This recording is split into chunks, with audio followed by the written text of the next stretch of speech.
اعوذ باللہ من الشیطان الرجیم، بسم اللہ الرحمن الرحیم۔ یہ غازی تیرے پر اسرار بندے، جنہیں تو نے بخشا ہے ذوق خدائی۔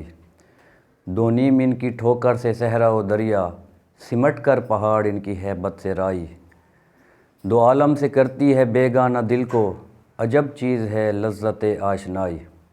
عزیز طلبہ و طالبات، السلام علیکم۔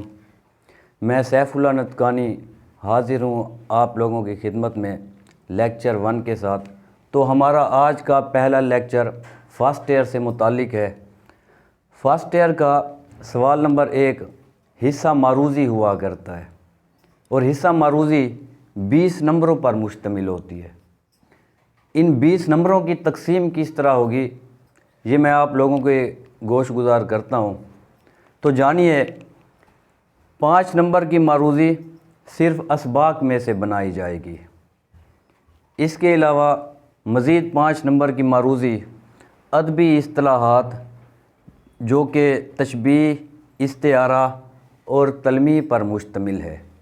ادبی اصطلاحات وہ ہوا کرتی ہیں جو نثر اور نظم میں یکساں استعمال ہوتی ہیں۔ اس کے علاوہ مزید 5 نمبر کی معروضی شعری اصطلاحات یعنی قافیہ، ردیف، مطلع اور مقطع میں سے بنائی جائے گی۔ شعری اصطلاحات وہ ہیں جو صرف شاعری میں استعمال ہوتی ہیں۔ اور آخری 5 نمبر کی معروضی تذکیر و تانیث سے بنے گی۔ اب عزیز طلبہ و طالبات، یہ تذکیر و تانیث کیا ہیں، یہ آپ لوگ سمجھ لیں۔ تذکیر یعنی مذکر، تانیث یعنی مؤنث۔ یوں سمجھیے کہ ایک لفظ دیا جائے گا، اس کے متعلق یہ بتانا ہوگا کہ یہ لفظ مذکر ہے یا یہ لفظ مؤنث ہے۔ تو عزیز طلبہ و طالبات، اس طرح سوال نمبر 1 حصہ معروضی جو 20 نمبروں پر مشتمل ہے، ان کی تقسیم ہوگی۔